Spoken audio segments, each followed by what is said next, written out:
Hey everybody, it's Thursday. And welcome to this week's edition of The Night Bite. I'm Josh. And I'm Emily. And thanks so much for joining us this evening. We are excited to be here. To be honest, we are doing one of our famous Wing It shows. Yeah, I don't know. It's just honestly, people at home seem to like it. We always seem to get a lot of interaction and posts and comments, and that's the fun part. So, anyways, that's what we're here doing tonight is talking fishing and kind of bringing you some reports of where we are at. So, I was about to say, since we're halfway through the ice season, I hope that's not true. Is that true? Yeah, I hope we're not halfway through the ice season. I hope our audio is coming through. If you are listening to this, let us know if you can hear us because it's not showing up over here. So, just let me know. Yep. And hopefully, I don't know, hopefully people can, if they see our mouse moving and they can't hear us, hopefully somebody will let us know and then we'll restart this up or something. That is pretty unusual on our end. So I wonder if I can check it on my phone while we're here. But otherwise, what we were going to do is, like we said, is just talk ice fishing tonight. And one of the things that I think is really unique this year compared to other years is that we have, dare I say, a lot of ice. Yeah, it's been pretty cold. Thanks, Gene. Yeah, it's been pretty cold. For us at least, people down south are getting snow. It's it's solid out there, but I think that really it really is something to mention though. Even though we have been having negative temps, we have an escapee. What are you pointing at? Oh, that's never mind. The cat over there. I thought our cat got out, but it's the other cat. That's so random. Nobody knows what you're talking about. Sorry, but we're here talking ice fishing, and so no. there is a lot of ice, though. Yeah, but we've also been seeing some ATV stuff with the ice with these cold temperatures. You got to remember that just because the ice is thick in some spots doesn't mean it's thick in every spot, and especially with cold temperatures like this. That can cause rapid expansion. You can get ice heaves. You can get ice shoves. You can get cracks forming, and then skimming over pretty quick. And you can go from 20 inches of ice to less than 1 inch of ice in certain spots. And so you just really have to take your time, read your tracks, stay on common trails. That's if there's places where there's plowed roads. Pay the money. Don't be dumb and drive off because they're paid. The money goes towards you're bridges. Making an interesting point, though. You said don't be dumb. And I mean, I think that's the thing is if people knew that they were making dumb decisions, maybe they would not do it, right? Because one of the things about the ice is, I mean, it can break. Hopefully people are going out with the intentions of being safe, right? Hopefully people aren't going out intending to do dumb things. And I think, hopefully these are all like accidents, right? Hopefully people aren't intending to go through. But I think that's why it's important to talk about is I think sometimes people don't know when they are doing something dumb because for example you come across a big crack and sometimes it just looks like ice really close to like it looks like a crack in the sidewalk. I guess that's what I'm going for. You step over those all the time, but that's not necessarily how it works on the ice, and I think a lot of times people don't know that. Yeah, I mean, you just have to pay attention. I think one of the biggest mistakes I would say that most people do, I've done it a few times, is going too fast. Because there is, even though the ice feels solid when you're walking on it or even with an ATV, when you start getting into those heavier vehicles, there's nothing support underneath the ice supporting it except water. And that is able to compress. And so, especially when you get speed going, you can create waves underneath the ice, and that can cause problems too down, either immediately for yourself or down the road. So it's just, I think one of the biggest mistakes is just speed. Just slow down. There's no reason to go above 10 miles an hour. I know that there's races and stuff, but those people have been prepping tracks and stuff like that for months.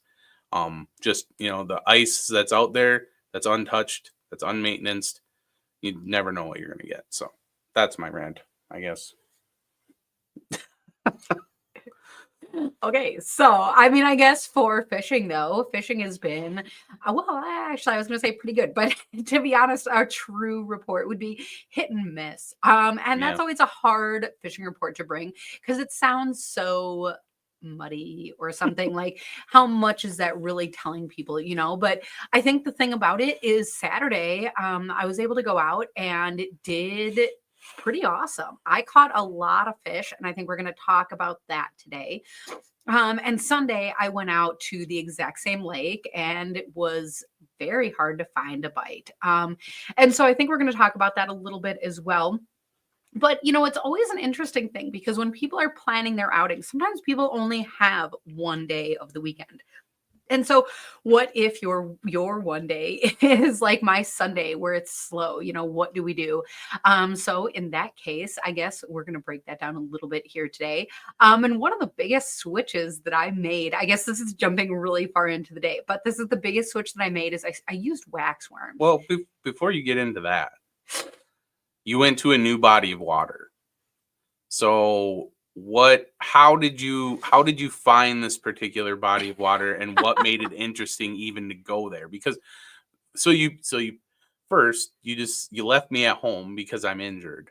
And then you decide to go on a completely new body of water that neither of us have been on. So but that's where I'm going. It's not to feeling bad for me that I was totally in support of you.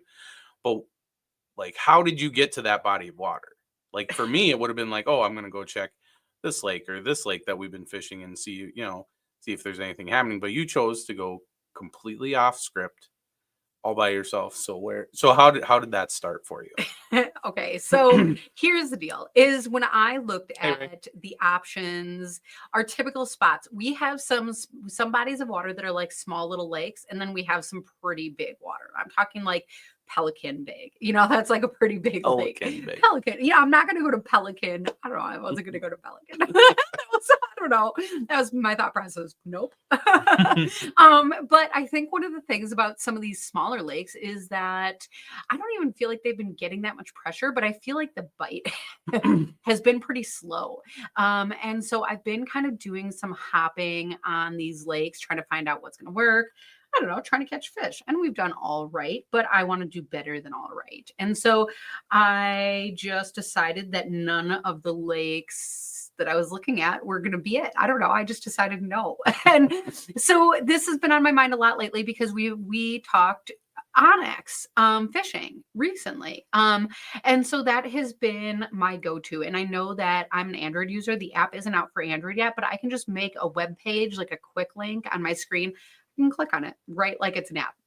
And so I was getting ready to go out that day and started scrolling Onyx. I don't know if you don't do that. I don't know. I do.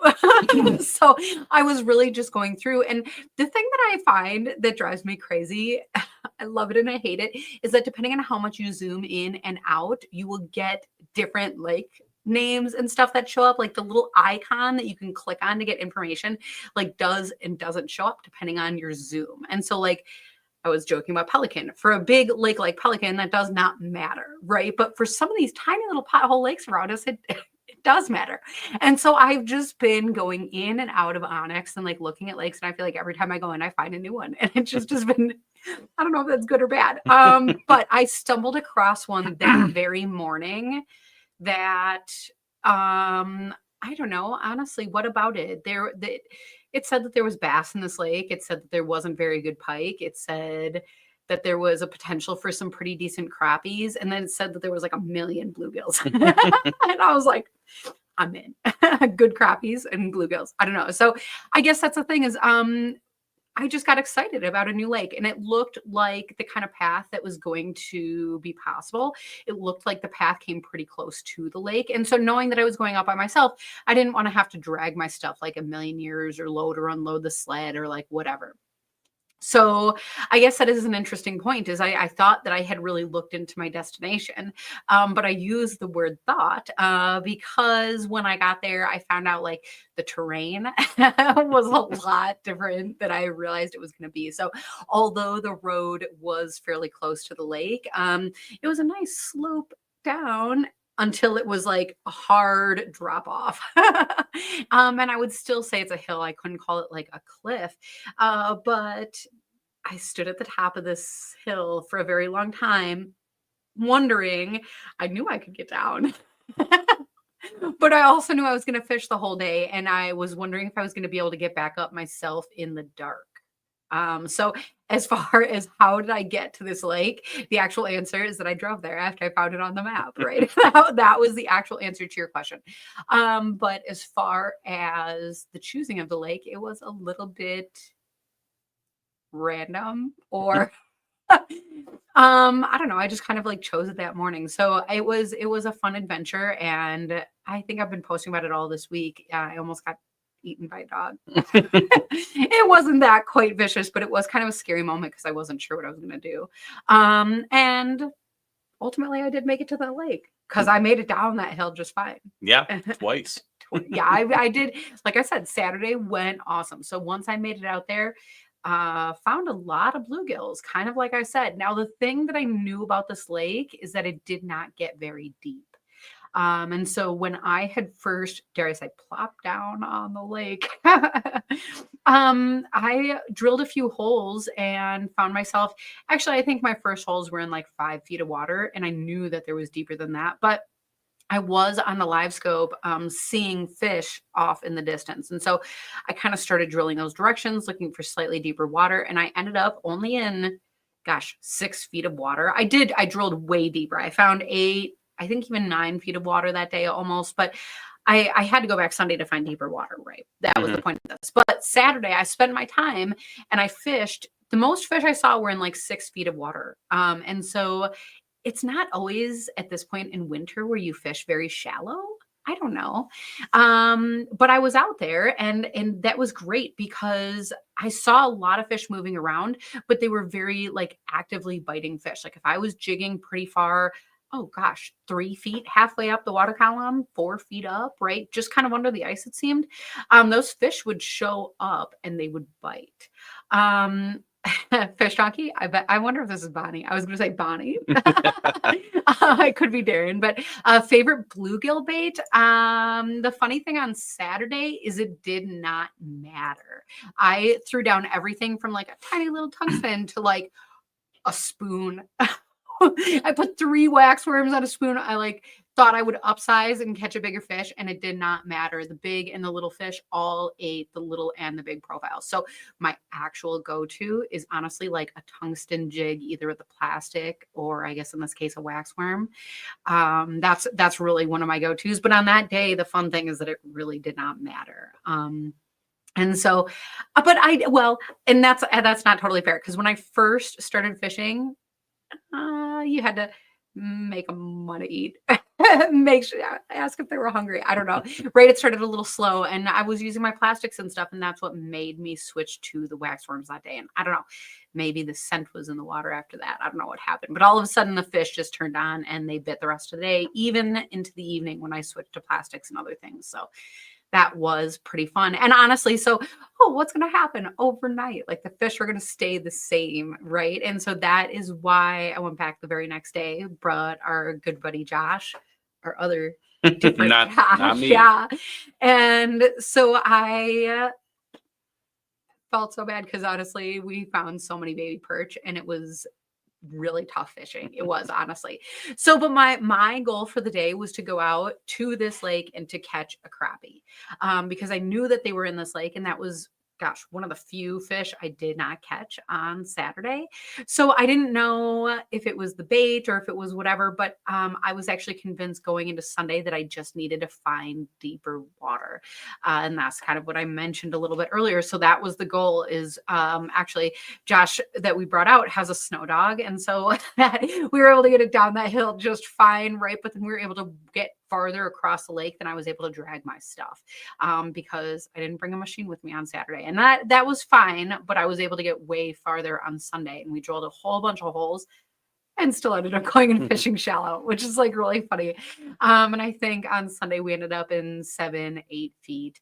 And we were still seeing marks move around, but they were not biting as much. And we found so many schools of perch.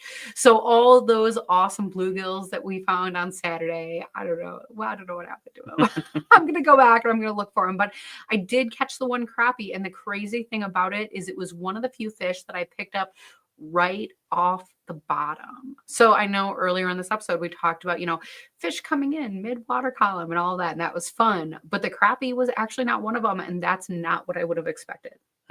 Yeah, I mean, especially during the daytime, crappies tend to sit on the bottom. I think during the wintertime, as long as there's enough oxygen. I think that's now we're getting into the part of the winter where now you have to start thinking about that and lower portions of the water column, whether you're in deep water or shallow water, can have anoxic zones. So zones of areas in the lake that don't have any oxygen or enough oxygen for, bigger things to live. So you got to start playing that game now. So like looking for weeds, or this is where, you were talking a lot about in the fall, just marking those weed patches, the good green ones that were late in the season, because those have a tendency to like either die off really quick, or because we've had a very minimal snow cover by us and very clear ice, they could still be green under there, and that would make good oxygen, and that attracts fish too.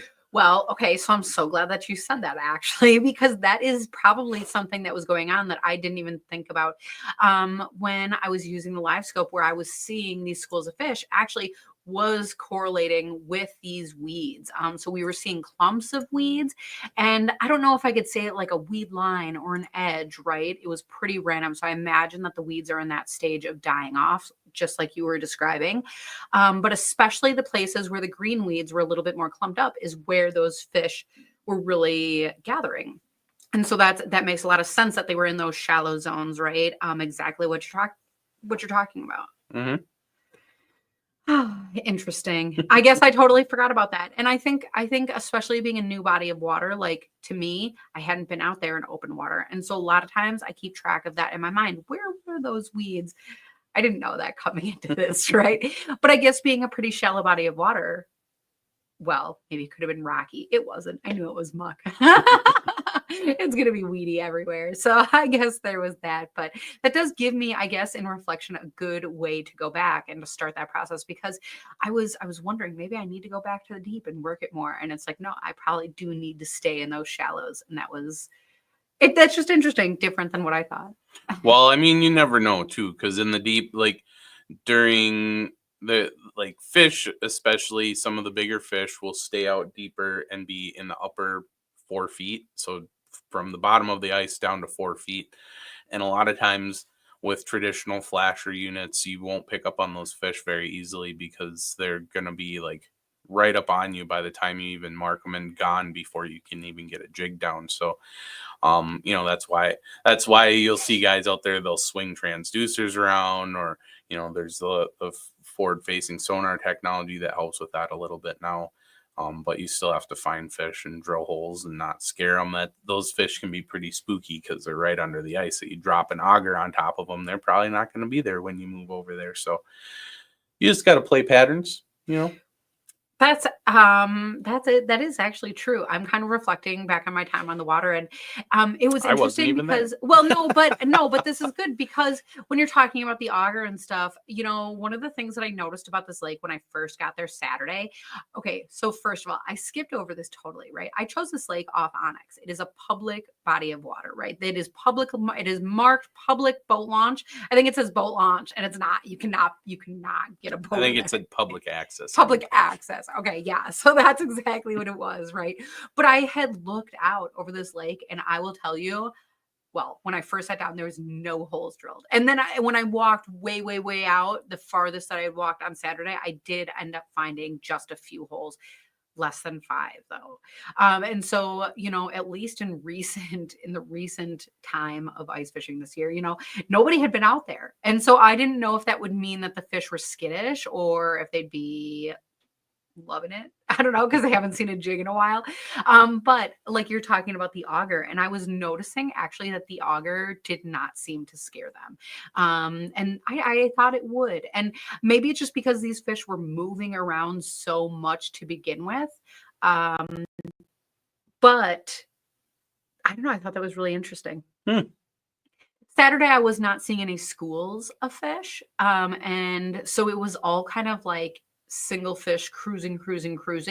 And I guess they would come in do I say packs? You know, like when you would mark one, you would usually mark a few, but I wouldn't say that they were in tight schools, and I wasn't marking schools on the graph in any way. And that was the other thing that I was kind of bound and determined to find on Sunday. And I did. I finally did find a school or two, but like we were talking about earlier, they were in that really shallow 6 feet of water. Or so So then when you got there, like what you talked about using all different kinds of jigs and profiles and whatnot. So like walk us through your thought process on where you started versus where and why you ended where you did. okay, so Well, I you don't want silence to this talk because about here's it. why. Here's why. Because it starts with something that I have to admit, and it's a little bit of like a, dare I say, a lazy angler thing, but not. It's a confidence bait thing. So it's about how I say this. But what I honestly I Hey, Ryan. have like a rod or two that I just leave set up with a presentation. So I had referenced earlier, you know, one of my rods is set up with a little gold tungsten, and that's it. Because then what I can do is I can switch in and out plastics or put on that wax worm or whatever. I have one rod that's set up a spoon. I have one rod that's set up. So anyways, why I had side deep is because at first what I tried is what was set up on these rods. And so I started with the gold tungsten because that's always, I don't know, based on the plastic you put on that, you can upsize, downsize everything really quickly without having to like untie. I just feel like it's a good way to go out and do seeking, you know, finding fish, see how they react to things. You can change that color, you can Hey, change that profile. You can go from being a bug to a minnow like that fast. And sometimes that's important.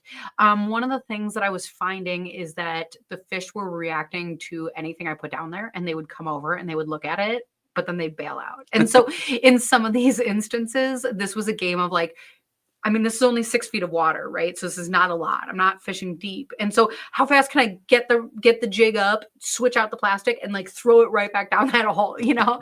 Because the more that you can keep the attention of those fish is the better that bite chance is gonna be. And so I was filtering through plastics, honestly, like based on what was most accessible at that point. And so here's the other thing that I will admit that's a little bit embarrassing. So we have our whole hopper buckets. We talk about that. There's videos out there. Go and look that up. It's cool, right? But ultimately, the Vexilar is like on my bucket in my shack, right?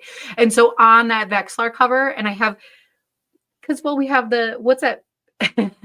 What's the fabric cover that we have? So on the, Neoprene. yeah. And so on the face of my Vexilar, I just like throw my plastics there like all winter, and they literally pile up, and I don't know, they don't actually fall off very much. Like I They're don't probably leave melted garbage. into the No, I don't plastic. leave garbage on the ice. That's the thing. No, they're not melted into the face either. That's the thing, is it hasn't done that either. But now I have this little stack because in winter I find that I don't get baits ripped up as bad as summer, right? Because if I told you I was taking my twisty tails and like keeping them for later, that's harder, right? It's harder to reuse those summer baits. But some of these winter plastics, even these little skinny profiles, you can take that little tungsten, slip it through there. It's still good as new, right? And so I keep these little plastics. I don't know. But I have so many colors and profiles that are set up and ready to Hey, Jim. go, and I was Yeah, able I'm to doing better. filter through fast.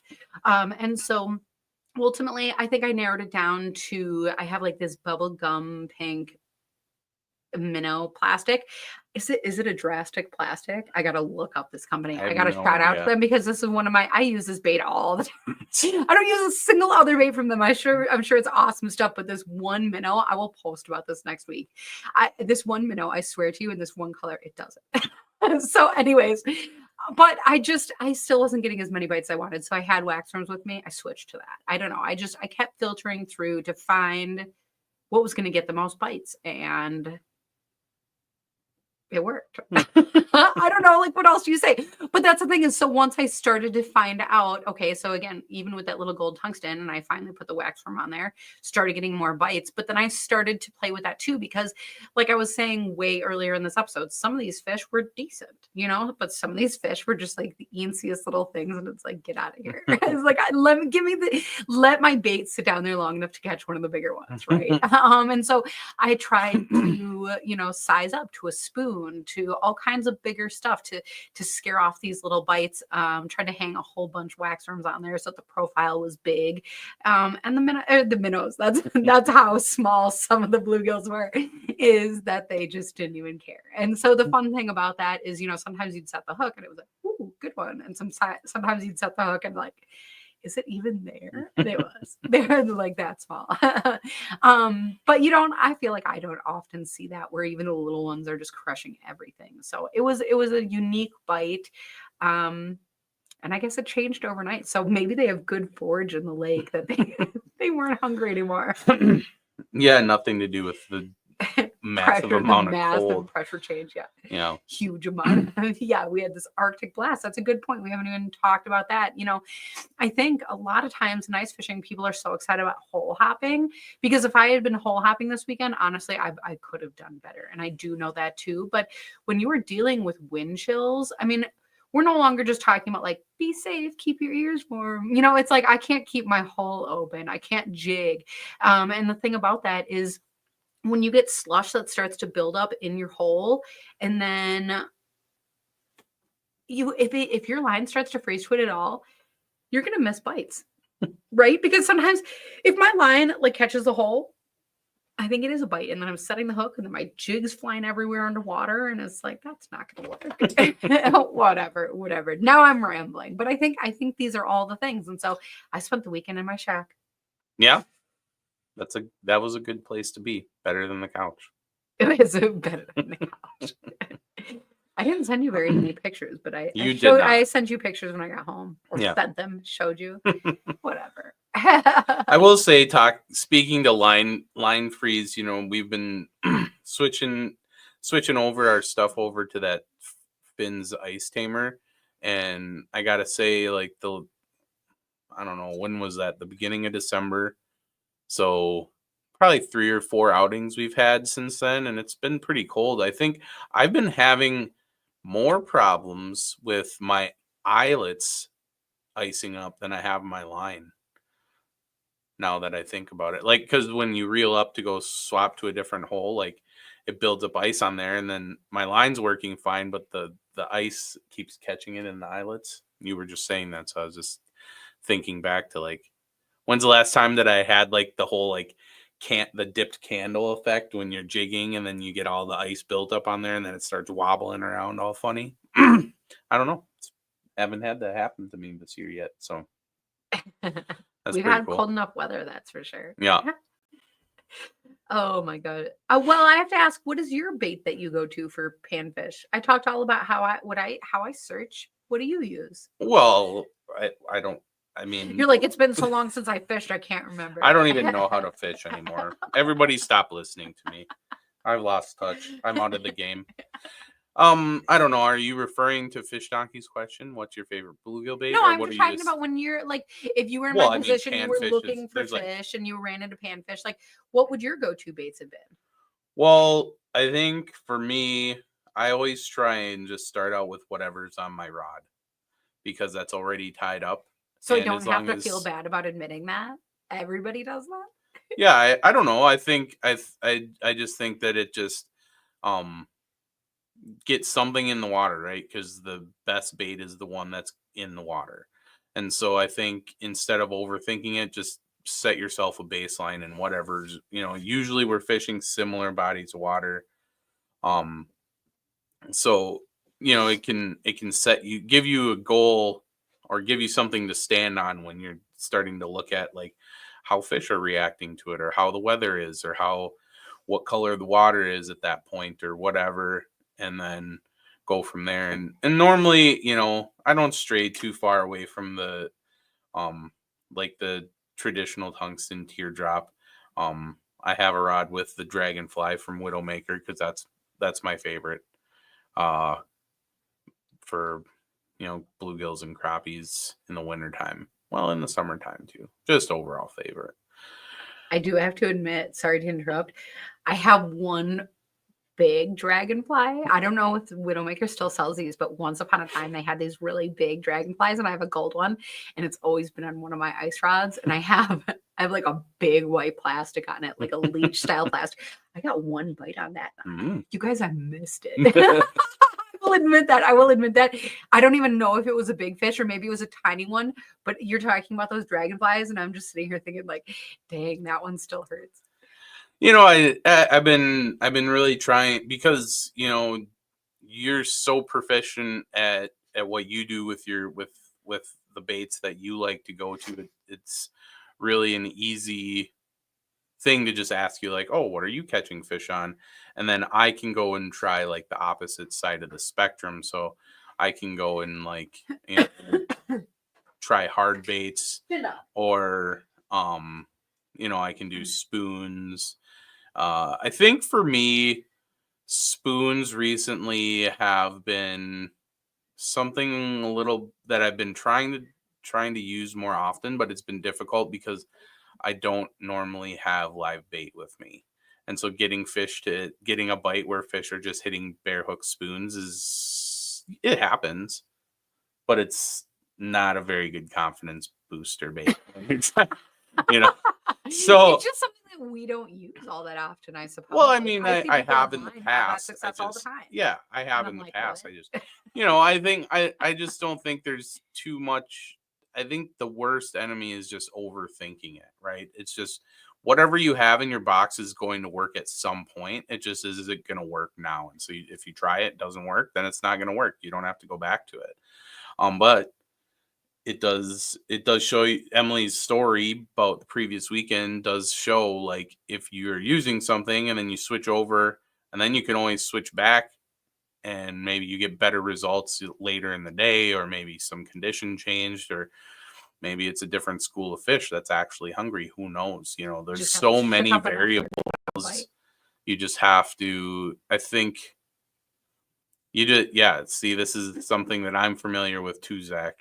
Buckshot tipped with a minnow head. Like, that's a staple for most people in Minnesota. I know Zach is here by us in Wisconsin, but I grew up in north central Minnesota, and that's like one jigging rod with a buckshot on it, and another one with like a crappie jig on it, and then one with a bobber. So if you're not getting any bites, you have your bobber in the corner, and then you just switch back and forth between what you want to jig for.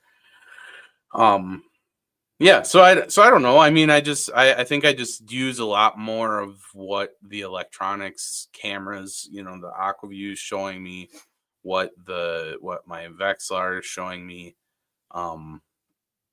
I just try and feel it out, I guess, is my tactic. I know that's not very helpful. That's just something that, you just have to put a lot of hours in to develop a feel, especially, and we're still on our, this is our going on our third year here. Not yet. Yeah. This is our second ice season. So I mean, we're still developing, at least I'm still developing the feel for some of these bodies of water, right? We haven't had that much, maybe more time than most people, but like for me, I haven't had that much time to like develop a feel for, like, when we were on the river, we could show up one day and run to a couple spots and be like, well, let's go try somewhere different, because these conditions we know are not conducive. Favorable, yeah. And so we're still working on figuring that kind of stuff out, and especially in the wintertime, I think that's a big thing to pay attention to, because in the summertime it's easier to move around, but in the wintertime fish aren't moving around a whole lot. Like, we say that they're moving around a whole lot, that's just because when they move this past weekend they were cruising. Well, but when they move 15 feet, that's like that's a lot more detrimental than if they move 15 feet in the summertime, right? That's just a change of a cast angle. This is requiring you to drag all of your stuff, drill a hole. And so that's why you need to pay attention on how fish are acting. And I think one thing I will say is I always have something obnoxious tied on, whether it's like something big, for a bigger fish, or just something that flashy, loud, just big. Because if there's no fish there, I'll just pick that other rod up and just like drop it down, pound the bottom, just like make that presence known. And what we've learned from the AquaView is that fish are curious, right? If you put an AquaView in the camera, it's like a magnet. That with the camera hole, goes to, yeah, when you put the camera in the hole and that it goes, all the fish come over and they Curious, look come at it. over. They're like, what is this? Yeah. The And hell? so that's why I have something obnoxious tied on a rod, is because then I can just throw that down there, and once in a while it works. Once in a while there's like a pike Yeah. that's in the area or something, and Or that's just a why, bluegill. or well, yeah, well, I would Well, hope. Why? Here's why I said that. Here's why I said that, because my unusual bait like isn't a giant one. Like you were saying, it could be size, it could be flashy, it could be whatever. I said flashy because that is mine. I have been using the Widowmaker, the new prop jig, the tungsten prop jig, and Mm. honestly, so it's not flashy. Like I chose the dark purple one. Like the color itself, the paint job is not super. So I think it is actually glow in the dark. Then that's a Widowmaker thing, but it had that prop on it is that silver, those silver blades, and they just spin. And you could like rip this, like jig it hard if you want, and that's fine, or you can give it this tiny little bounce. And that prop, I'm telling you, it responds. And so because I'm putting down something super flashy, that's why I said bluegill. I always hope it's a bluegill. I just want fish to come over, then I can see what they are.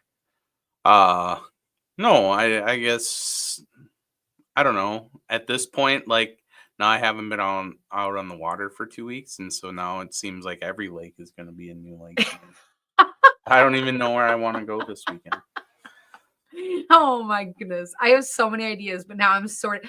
I still am trying to be gentle on your ankle. So I'm mentally sorting by what has the least walk or the easiest to get onto, or like what last weekend I joked about throwing you in a sled and dragging you on. Now I'm like, what lake can we really do that on? I like, so Zach is just saying rip and wraps or something he's trying to get comfortable with. I think Yeah. I'm right there with you, man. I've had some really good days with them. You know, I had some excellent time with the rip and wraps over on Cascade in Idaho. That was a fun thing. If you're taking a trip out there, bring a perch pattern rip and wrap out there just because it's super fun. But I've had, you know, locally I've had some really good luck with it, just not consecutive trips, right? It's like I'll try it and one day it'll be like bam, and it's like, oh, this is super fun, and then the next day it'll be like nothing. Nah. And it's like, man, I just really wish I could find somewhere consistent for that, because I really like that. It's it's very interactive way to fish. And so I you know, we all like that interactive, like highly active fish type of days. But Setting hooks. yeah. Yeah. Yeah. So, but yeah, that's something I'm struggling with too. But you know, that's the fun Setting about fishing. hooks. Yeah.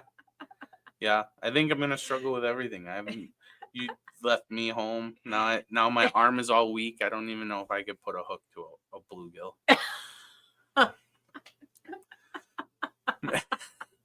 Don't worry, I'll do it for us. Oh my goodness. Oh, that's funny. Well, apparently you're gonna go and fish with Zach Humphreys. Oh yeah, they There's have. some good walleyes. Well, in and that neck of Zach the has a woods. pretty sweet shack out there right now. Yeah. Him and his neighbor. Oh my goodness. But I mean, I guess that is the fun thing is, you know, whether you are sorting your lakes by onyx or whether you're going to your favorite local fishing hole.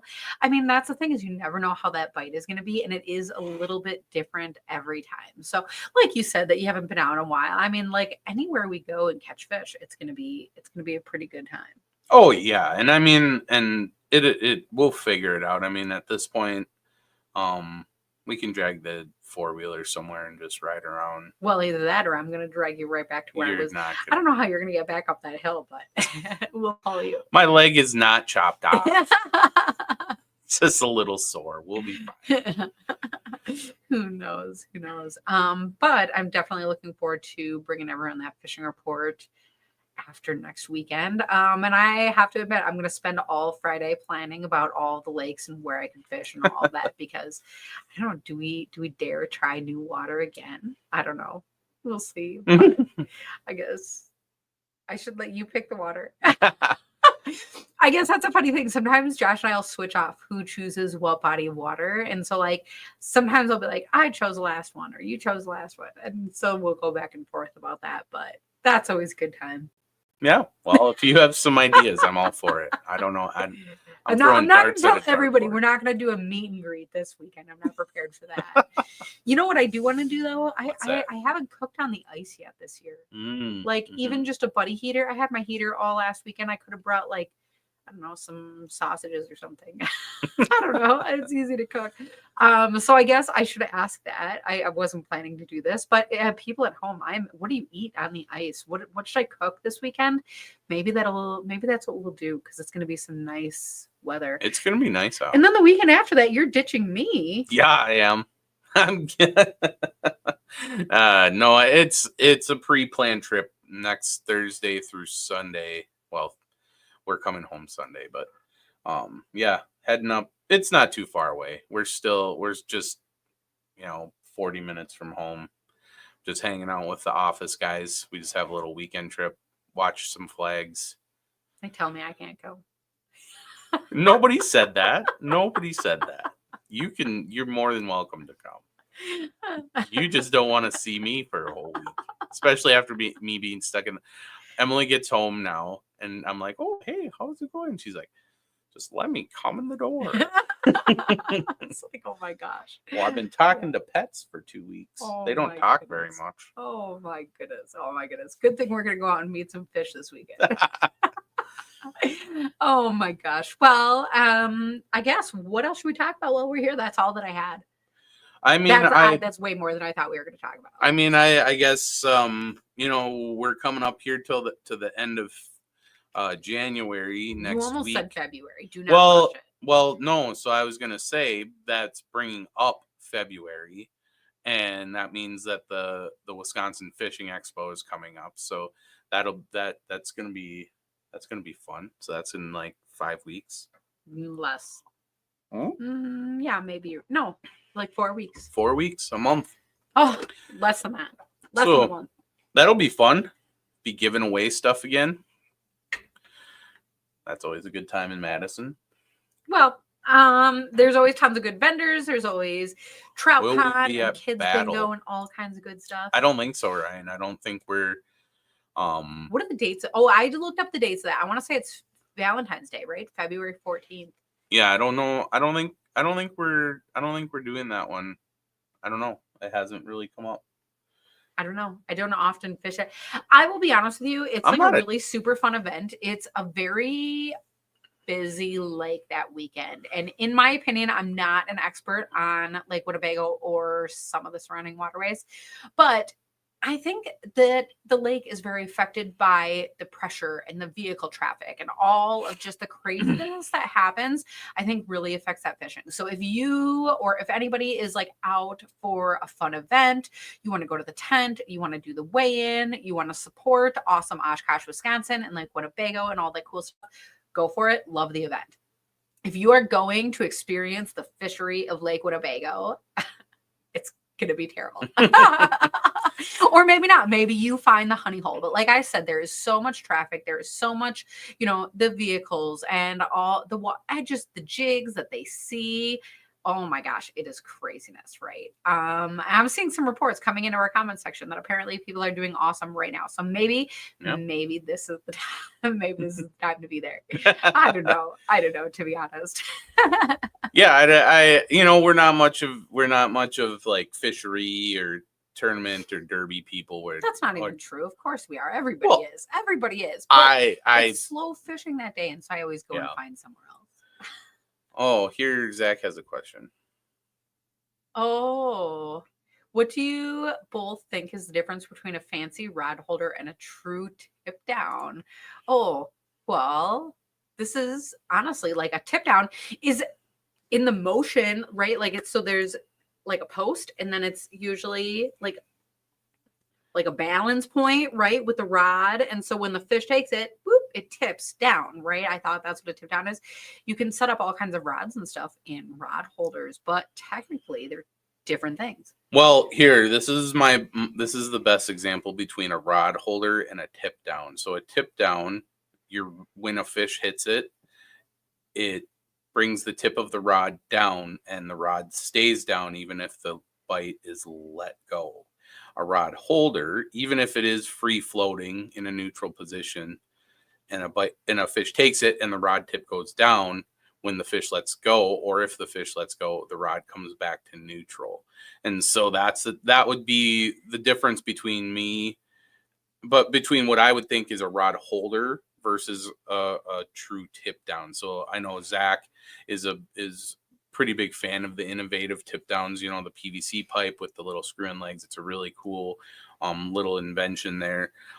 We still have a bunch of danglers that we like to utilize, and those are rod holders, but they are on a hook system. So you hook it onto the stand, and so they neutrally float. And then when the fish bites it, it'll tip down, but it's not a true tip down. It's a rod holder. It's just holding your rod, and it's allowing the tip to go down instead of like the innovative tip downs or like the wooden contraptions you see, what is that, Sure Strike tip downs over in Merrill.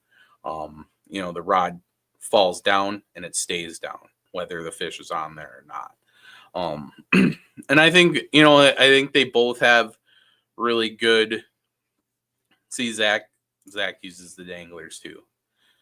But so I think there's all of that whole rod holder thing, whether it's a stationary holder or it's something like the dangler where you hang it on a stand and it's like free floating, or the tip downs. I think they all have something unique to offer, which is it's a really cool corner of the market to kind of dabble in if you're interested in running. Like for us in Wisconsin, we can have 3 lines a piece, and so if you want to do a lot of like still fishing, it's fun to dabble in those different things. So like you could call a fancy rod holder like a finicky fooler.